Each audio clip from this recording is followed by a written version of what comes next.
بھوپال کے اندر میرے ساتھ معاملہ ہے، مولانا 2-3 سالیں ہو گئی میری بیٹی بڑی پریشان ہے، کچھ اثر ہے اس کے اوپر، ذرا دیکھ لو۔ میں نے کہا بھیا مجھے دیکھنا ویکھنا نہیں آتا، میں کیا، ارے مولانا چلیے تو کچھ دمم کر دیجئے، دیکھ تو گئے تو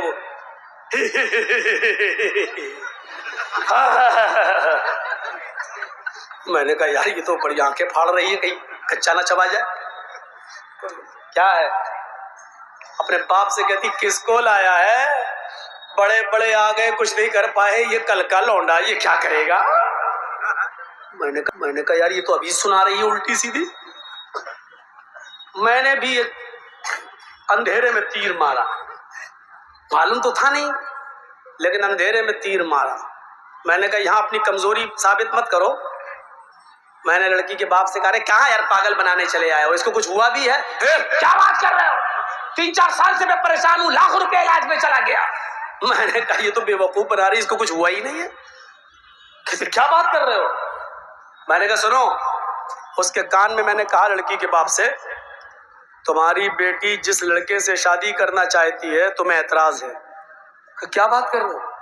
میں نے کہا وہ اسکول میں جاتی تھی کسی لڑکے سے پیار کر بیٹھی ہے، یہ سب میں ایسے ہی کہہ رہا ہوں، مجھے خود نہیں معلوم، اندھیرے میں تیر چلا رہا ہوں میں نے کہا کہ اس لڑکی کا پیار ہو گیا اور تمہیں پتا چل گیا، تم شادی نہیں ہونے دے رہے ہو، اس لیے وہ سب ڈرامہ کر رہی ہے، شاید میرے باپ اس ڈرامے سے تنگ آ جائیں اور ہماری شادی اسی کے ساتھ کر دیں۔ کہ مولانا یہ بات تو صحیح ہے کہ اس کو کسی لڑکے سے پیار ہوا ہے، لیکن وہ ایسا کیوں کرے گی؟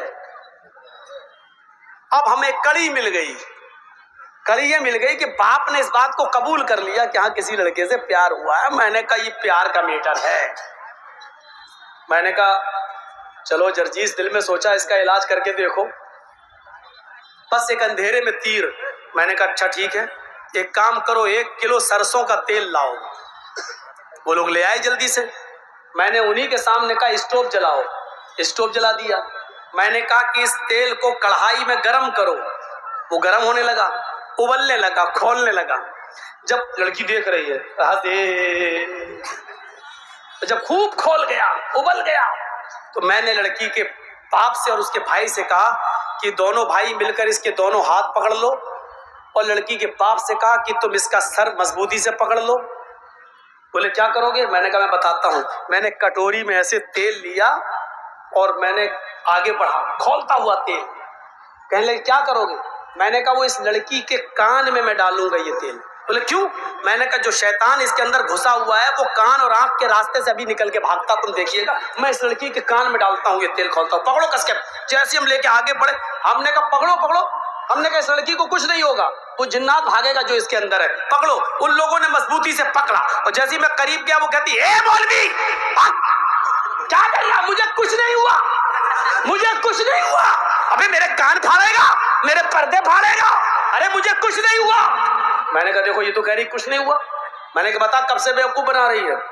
اپنے آپ سب کہہ، میں نے جلدی بتا نہیں تو ابھی 3 سال سے۔ کیوں؟ ہماری شادی نہیں ہونے دے رہے ہیں وہاں۔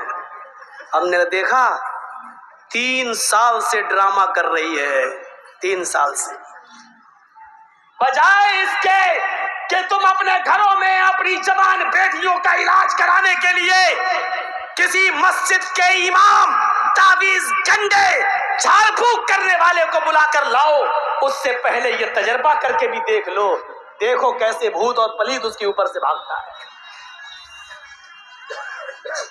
لاتے ہو کٹ ملا کو، وہ کہتا ہے جنات ہے، 40 دن تک سورہ جن پڑھنا پڑے گی۔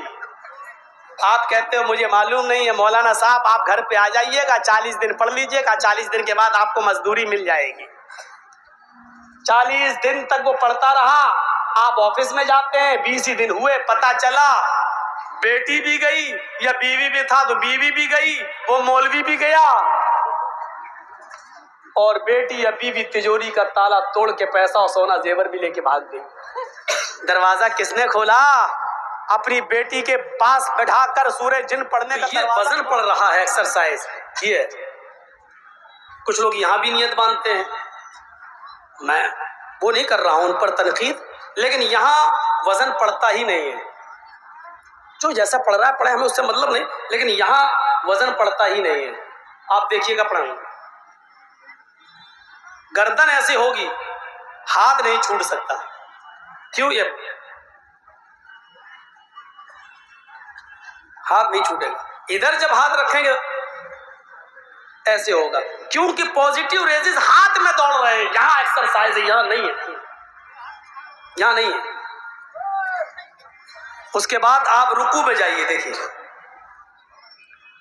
اللہ کے نبی کا حکم کیا ہے؟ رکوع جب کرو تو پیٹھ اتنی سیدھی کر لو، بالکل لیبل پہ آ جانا چاہیے. پانی کا بھرا ہوا برتن، پیالہ آپ کی پیٹھ پر رکھ دیا جائے تو وہ گرنے نہ پائے. پیٹھ ایسی، اتنا کون موقع دیتا ہے؟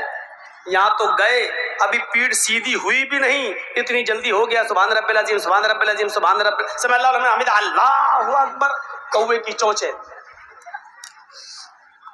رکوع، پھر سمع اللہ لمن حمدہ، پھر سجدہ، پھر آپ کے پیروں کی انگلیاں، پیر یہ دونوں آپ کے مڑے ہیں اور انگلیاں اس کی مڑی ہوئی ہیں. یہ جو مڑی ہوئی ہیں انگلیاں، ان انگلیوں سے جو نسیں کھچ رہی ہیں، یہاں سے کھچاؤ دوڑتے ہوئے آپ کی دماغ ریڑھ کی ہڈی سے ہوتے ہوئے دماغ کی نس تک میں جا رہا ہے. اور سجدے میں جب آپ جاتے ہیں تو سر، ماتھا آپ کا جب زمین پر ہوتا ہے تو آپ کا بلڈ پوری طریقے سے آپ کے دماغ تک پہنچ جاتا ہے اور بلڈ کا سرکولیشن دماغ کی نسوں کو تر کر دیتا ہے.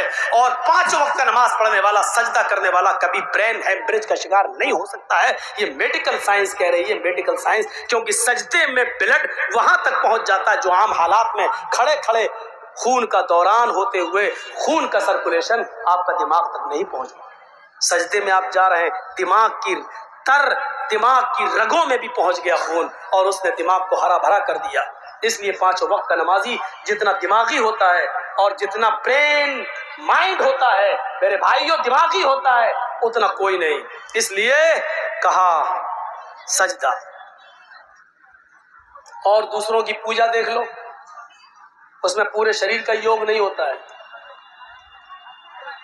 اب تو یہ ہو ہی نہیں رہا ہے. کسی کو جہیز میں موٹر سائیکل مل گئی، چل رہا ہے، اپنی بیوی کو اپنی گاڑی پہ بٹھایا، سامنے ہنومان جی کی مورتی آ گئی. اب وہ بیچارہ چاہتا کہ ناراض نہ ہو جائیں، لیکن گاڑی کھڑی کرنے کی فرصت نہیں ہے اس کے پاس. گاڑی ہاتھ ایسے بھی نہیں کر رہا ہے، آگے بڑھا، آگے بڑھ گیا. اپنے بھگوان کو خوش کرنے کے لیے اتر بھی نہیں سکتا ہے، 10 کلو کی کھوپڑی ہلائی، بڑھ گیا. کچھ لوگ ہیں جو بیچارے صحیح سے پوجا کرتے ہیں دھارمک طریقے سے، تو وہ اپنے دونوں ہاتھوں کو یوں جوڑ لیتے ہیں اور پھر مورتی کے سامنے کھڑے ہو کے پڑھتے ہیں گایتری منتر، اوم بھوربھوہ سوہا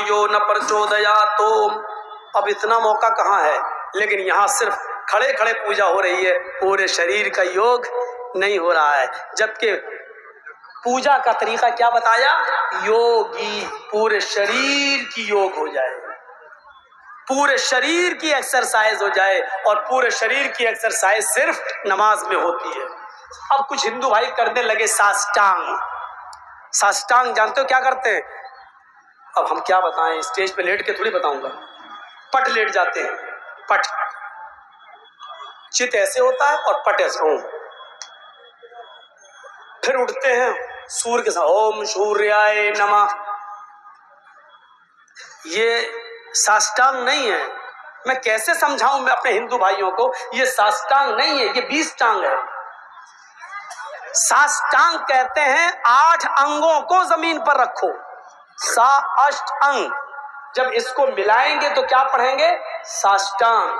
سا مانی 7، 5 6 7 نہیں، سا 7. ہم آپ کے ساتھ گئے، ہم آپ کے ساتھ کھائے، ہم آپ کے ساتھ گھومے. اشٹ مانی 8، انگ مانی حصہ. 8 انگ، 8 حصوں کو 8 حصوں کے ساتھ زمین پر رکھ کر ایشور کو، اپنے رب کو پرسن کرو. 8 انگوں کے ساتھ، یعنی 8 انگوں کو زمین میں رکھو. تو 8 انگ کب رکھے جاتے ہیں؟ سجدے میں. آپ دیکھ لیجئے سجدے میں جاتا ہوں، آپ دیکھیے گنیے تو ماتھا اور ناک کتنے ہوئے؟ 2۔ حالانکہ بخاری شریف کے اندر 7 اعضاء بتائے گئے ہیں، اس میں پیشانی اور ناک کو 1 جوڑا گیا ہے، 1، لیکن ہمیں 8 انگ دکھانا ہے، 8 انگ، ماتھا 1، پیشانی 1 اور ناک 2، کتنا ہوا؟ 2۔ اب دونوں ہاتھ سجدے میں کتنا ہوا؟ 4۔ دونوں گھٹنا زمین پر کتنا ہوا؟ 6۔ اور دونوں پیر زمین پر کتنے؟ 8۔ اس کے علاوہ کچھ نہیں ہے۔ سا اشٹ انگ، یہ ہے ساشٹانگ، اور یہی کہہ رہی گیتا کہ 8 انگوں کے ساتھ ایشور کو پرسن کرو، یعنی سجدہ کرو۔ قرآن کریم میں بھی بہت سی جگہ کہا گیا وَارْكَعُوا مَعَ الرَّاكِعِينَ، وَاسْجُدُوا، رکوع کرنے والوں کے ساتھ رکوع کرو، سجدہ کرو۔ سجدے کی کیفیت اللہ کے نبی نے خود ہی بتائی، یہ ساشٹانگ ہے، ہمارے ہندو بھائی جو پٹ لیٹ جاتے ہیں وہ ساشٹانگ نہیں ہے، گن لو 20 انگ ہوں گے زمین پر، تو ساشٹانگ نہیں، وہ تو 20 ٹانگ ہوا، 20 انگ رکھ رہے ہیں۔ یوگی جب پوجا کے لیے، ایشور کی بھکتی کے لیے کھڑے ہو تو پورے شریر کا یوگ کر لو۔ یوگی یجیت ستتماتمانم، یوگی یجیت ستتماتمانم رہسستھا، اور اس کو برابر پکڑے رہنا، ستتماتمانم، ستت یعنی برابر پکڑے رہنا، کبھی مت چھوڑنا۔ اللہ کے نبی نے بھی فرمایا نماز کبھی مت چھوڑنا۔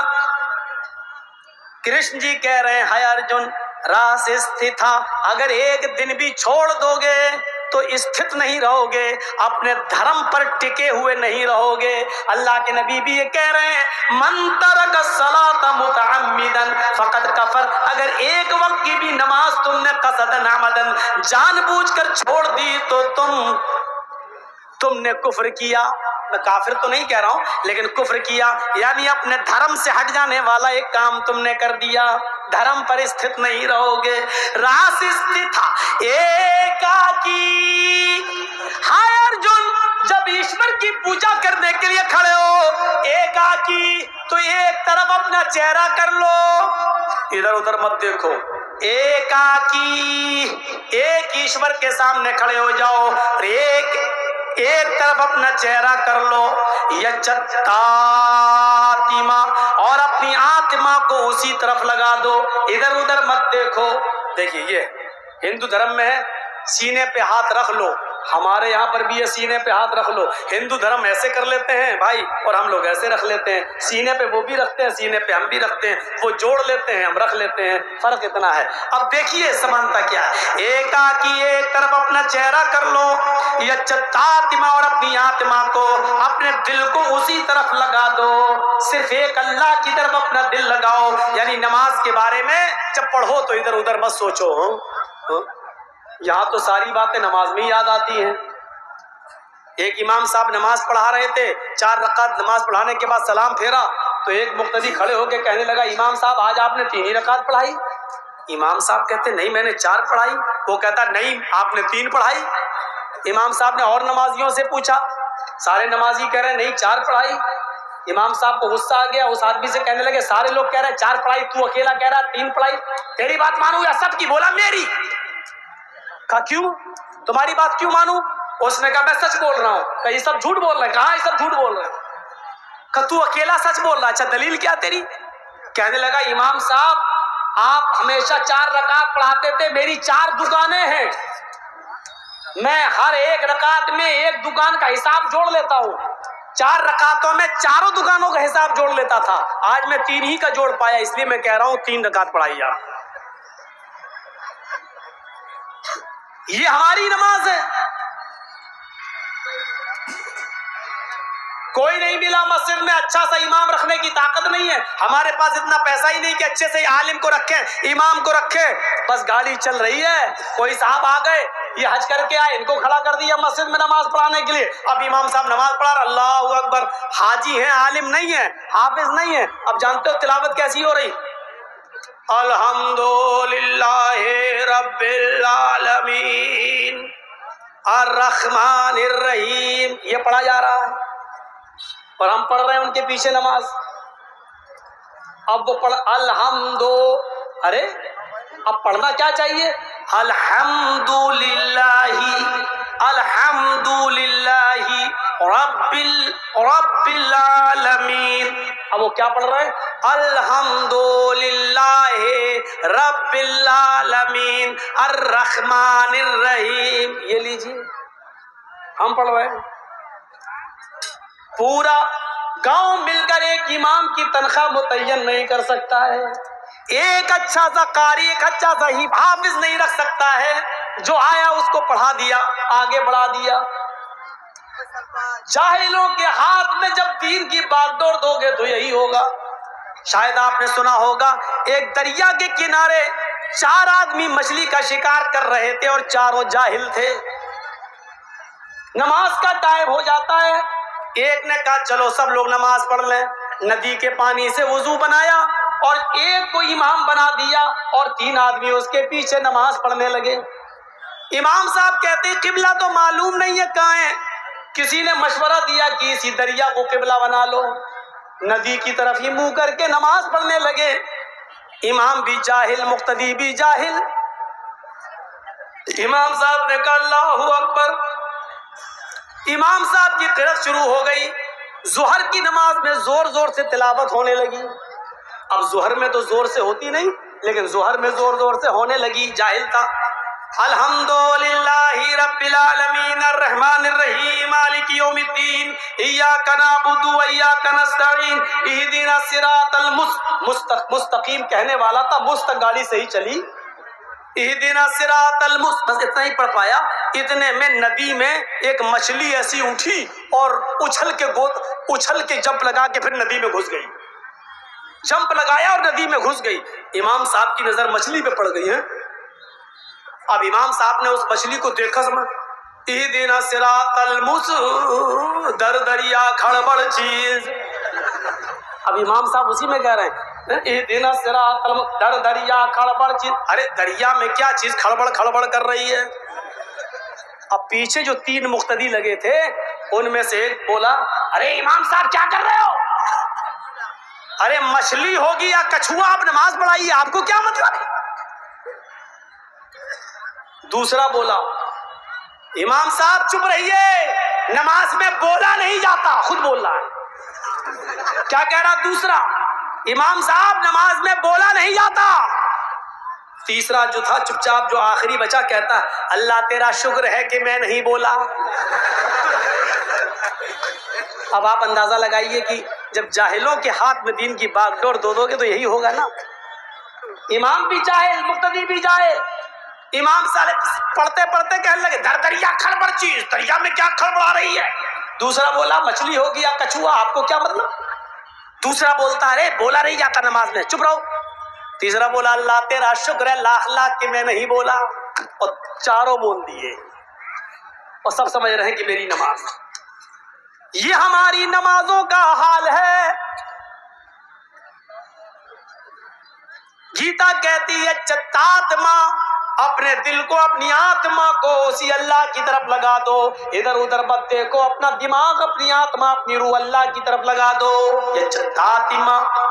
اللہ کے نبی نے بھی فرمایا وَعَبُدُ اللَّهِ، احسان یہ ہے ان تعبد، کہ تم اللہ کی عبادت اس طریقے سے کرو، اس طریقے سے کرو گویا کہ تم اللہ کو دیکھ رہے ہو.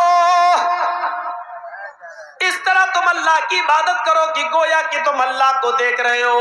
فَإِن لَّمْ تَكُن تَرَى فَإِنَّهُ يَرَاكَ. اگر یہ نہ سوچ سکو کہ تم اللہ کو دیکھ رہے ہو تو یہ تصور کر لو کہ وہ اللہ ہمیں ضرور دیکھ رہا ہے. وہ اللہ ہمیں ضرور دیکھ رہا ہے. یہ تصور اپنے اندر پیدا کر لو. ان تم یچتاتما، تم آتما کو اللہ کی طرف لگا دو. اللہ کے نبی بھی فرماتے ہیں کہ بالکل حضور قلب کے ساتھ اللہ کی طرف اپنے دل کو لگا کر نماز قائم کیجئے. نماز پڑھیے، نماز پڑھیے. پھر وید کیا کہتا ہے، گیتا کیا کہتی ہے؟ نراشیر، سارے دیوی دیوتاؤں سے نراش ہو جانا. اوپر والے سے نراش مت ہونا، پر تیرا وہی جھولیاں بھرتا ہے، وہی سب کچھ دیتا ہے۔ یہی بات اللہ کہ نبی نے بھی فرمائی، جو کچھ مانگنا اس سے مانگنا، کوئی تمہیں کچھ نہیں دے سکتا ہے۔ ایک بدو، ایک دیہاتی آیا، اے اللہ کے نبی مجھے بہت دور جانا ہے، راستے میں خطرناک جنگل ہے، سورج کے ڈوبنے سے پہلے پہلے، سورج چھپنے سے پہلے پہلے مجھے اپنے گاؤں پہنچنا ہے۔ اگر سورج غروب ہو گیا، چھپ گیا اور میں جنگل میں پھنس گیا تو پھر جنگل میں خطرناک جانور ہمیں کھا جائیں گے، ہمیں ڈس لیں گے، پھر ہم رات کا سفر نہیں کر پائیں گے، اس لیے مجھے دور جانا ہے، ابھی جانا ہے۔ آپ کے پاس سے گزرا تو میں نے سوچا آپ سے دو نصیحتیں سن لیں۔ اے اللہ کے نبی مختصر سے وقت میں مجھے دو نصیحتیں کر دیجئے، مجھے ایک دو باتیں بتا دیجئے جس پر میں عمل کرتا ہوا چلا جاؤں۔ اللہ کے نبی نے دیکھا کہ اس کا سفر دور ہے، بہت لمبا سفر ہے، سورج چھپنے سے پہلے پہلے اس کو اپنے گاؤں میں پہنچنا ہے، ورنہ جنگل میں خطرناک جانوروں کا ڈیرا ہو جائے گا اور اس کو کھا جائیں گے، اس لیے اس کا زیادہ ٹائم نہ لے۔ آپ نے فرمایا تم جاؤ، جلدی سے یہاں سے چلے جاؤ، لیکن راستے میں جاتے ہوئے میری ایک نصیحت کو یاد رکھنا۔ آپ نے ایک ہی بات اس کو بتائی، فرمایا اذا سألت فاسأل اللہ واذا استعنت فاستعن باللہ۔ آئے میرے ساتھی، جب تم جا رہے ہو تو جاؤ، لیکن اگر سوال کرنے کی ضرورت پڑ جائے، کسی سے مانگنے کی ضرورت پڑ جائے تو اللہ کے سامنے ہاتھ پھیلانا، اللہ سے سوال کرنا۔ وَإِذَا اسْتَعَنْتَ فَاسْتَعِنْ بِاللَّهِ۔ اگر تمہیں کسی سے مدد لینے کی ضرورت پڑ جائے تو ایک اللہ سے مدد طلب کرنا، اللہ کے علاوہ تمہاری کوئی مدد نہیں کر سکتا۔